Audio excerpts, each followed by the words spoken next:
Hello বন্ধুরা, Shweta village food cooking চ্যানেলে আপনাদের সবাইকে আবারও স্বাগত। আশা করছি আপনারা সবাই খুব ভালো আছেন এবং সুস্থ আছেন। তো প্রত্যেক দিনের মতো আজকেও আমি একটা রেসিপি নিয়ে হাজির হয়ে গেছি। তো আজকের রেসিপি হচ্ছে মিষ্টি রুটি। এটা খেতে কিন্তু খুবই ভালো হয়, সন্ধ্যেবেলা চায়ের সঙ্গে খেতে বেশ ভালো লাগে, আর বানানো কিন্তু একেবারেই সহজ। আপনাদের কাছে রেসিপিটা শেষ পর্যন্ত দেখার জন্য অনুরোধ রইল। আর চ্যানেলে যদি নতুন বন্ধু হয়ে থাকেন, চ্যানেলটা সাবস্ক্রাইব করে রাখার অনুরোধ রইল। চলুন তাহলে মিষ্টি রুটিটা বানিয়ে ফেলি। প্রথমে আমি এই বাটিটার মাপ করে 1 বাটি গরুর দুধ নিয়ে নিয়েছিলাম। এই দুধটা কিন্তু ফুটিয়ে একটু জাল করে ঠান্ডা করে নিয়েছি, মানে খুব বেশি গরমও নেই, একেবারে ঠান্ডাও নেই। আর দিয়ে দিচ্ছি 5 চামচ চিনি। যেহেতু আমি 5টা কাপেই বানাবো, তাই আমি সেই প্রত্যেকটা কাপের মাপ করে 5 চামচ চিনি নিয়েছি। আর দিয়ে দিচ্ছি 3 চামচ সাদা তেল। তেলের বদলে ঘি বা বাটার দেওয়া যেতে পারে, তাহলে কিন্তু টেস্টটা আরও বেশি ভালো লাগবে। সব কিছুকে একসঙ্গে দিয়ে খুব ভালো করে মিশিয়ে নিচ্ছি কিছুক্ষণ। এরপর 1 বাটি ময়দা নিয়েছি, নিয়ে অল্প অল্প করে ময়দাটা আমি দিয়ে দিচ্ছি। ময়দাটা আমি দিয়ে দিলাম, দিয়ে খুব ভালো করে কিন্তু মিশিয়ে দেব।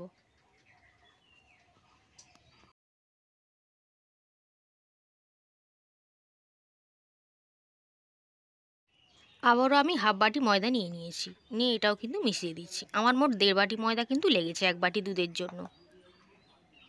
তো আমি এই ময়দাটাকে নিয়েও খুব ভালো করে কিন্তু মিশিয়ে দেব।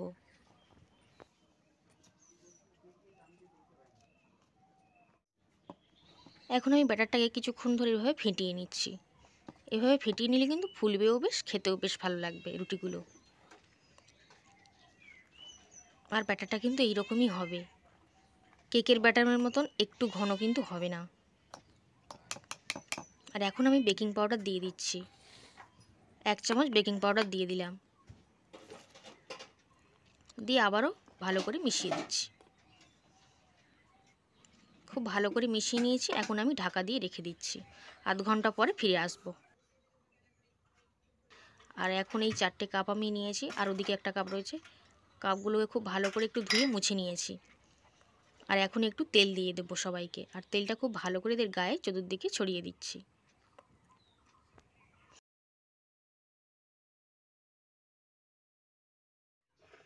আধা ঘন্টা হয়ে গেছে, তো ব্যাটারটা আমি খুলে নিয়েছি। কতটা ফুলেও উঠেছিল বেশ। তো আমি ব্যাটারটা অল্প অল্প করে নিয়ে কাপের মধ্যে কিন্তু দিয়ে দিচ্ছি। যেহেতু ক্যামেরাটা আমার একটা হাতে ধরা রয়েছে, তাই একটু অসুবিধা হচ্ছে। তো এইভাবে কিন্তু সব কাপের ভরে দেবো, কিন্তু পুরোটা ভরে দেবো না, হাফ হাফ করেই কিন্তু ভরবো। কারণ রুটিগুলো যখন হয়ে যাবে তখন কিন্তু ফুলে উঠবে, তাই ভর্তি করে কিন্তু দেওয়া যাবে না। সব কাপগুলোকে দিয়ে নিচ্ছি। সবগুলো হয়ে গেছে, সবগুলো কাপ আমি ব্যাটারটা দিয়ে দিয়েছি। এবার একটু করে ট্যাপ করে নিচ্ছি, ঝাঁকিয়ে নিচ্ছি।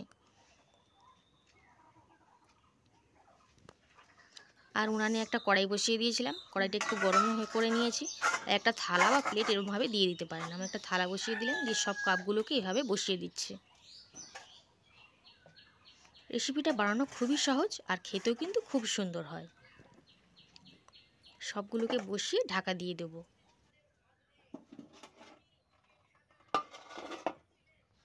আর এখন গ্যাসের ফ্লেমটা কিন্তু মিডিয়াম টু লোতে আছে, হাই হিটে কিন্তু ভাজা যাবে না। তো 10 মিনিট পর আমি ঢাকনাটা খুলে নিয়েছি, একটু ফুলের মতন উঠেছে। সেই সময় আমি কিছু মোরব্বাকে এরকম ছোটো ছোটো করে কেটে নিয়েছি, তো সেগুলোকে আমি দিয়ে দিচ্ছি। আপনারা কিন্তু চেরি ফলও দিয়ে দিতে পারেন, চেরি ফলগুলো দিলে দেখতে বেশ ভালো লাগবে। এগুলোকে দিয়ে দিয়ে আবার কিন্তু আমি ঢাকা দিয়ে দেব। আধ ঘন্টা পর আমি ঢাকনাটা খুলে নিয়েছিলাম। এর আগেও 2-1 বার দেখে নিয়েছি, তো এই স্টিকটা দিয়ে একটু দেখে নিলাম যে স্টিকে কিন্তু কিছু লেগেনি, তার মানে রুটিগুলো কিন্তু খুব ভালোভাবেই হয়ে গেছে। এখন ঢাকনাটা বন্ধ করে এভাবেই রেখে দিয়েছিলাম। তো তারপর ঠান্ডা হয়ে যাওয়ার পর নামিয়ে নিয়েছি, এবং কাপগুলো থেকে একটু হাত দিয়ে একটু ছাড়িয়ে নিলেই হয়ে যাবে। খুব ভালো করে ছাড়িয়ে একটা প্লেটে সাজিয়ে দিয়েছি, এবং রুটিগুলো কিন্তু খুব নরমও হয়, আর খেতে কিন্তু খুবই সুন্দর লাগে। কতটা নরম হয়েছে দেখুন। এখন আমি একটাকে দেখিয়ে দিয়েছি যে কতটা নরম এবং স্পঞ্জি হয়েছে, এবং ভিতর থেকে কতটা সুন্দর কিন্তু জালিদার হয়েছে। মিষ্টি রুটিটা বাড়িতে কিন্তু আপনারা একবার হলেও কিন্তু ট্রাই করতে পারেন। আশা করি আপনাদের কিন্তু বেশ ভালো লাগবে। আর বানানো কিন্তু খুবই সহজ, আর খুবই অল্প উপকরণ দিয়েও কিন্তু বানানো যায়। আমি এখানে দুধ এবং ময়দা দিয়ে বানিয়েছি, আর চিনি দিয়ে। আপনারা কিন্তু সুজি বা যে কোনো কিছু দিয়ে বানাতে পারেন, বা গুঁড়ো দুধ দিয়েও বানাতে পারবেন, তাহলে কিন্তু খেতে ভালো লাগবে। রেসিপিটা শেষ পর্যন্ত দেখার জন্য আপনাদের সকলকে অসংখ্য ধন্যবাদ।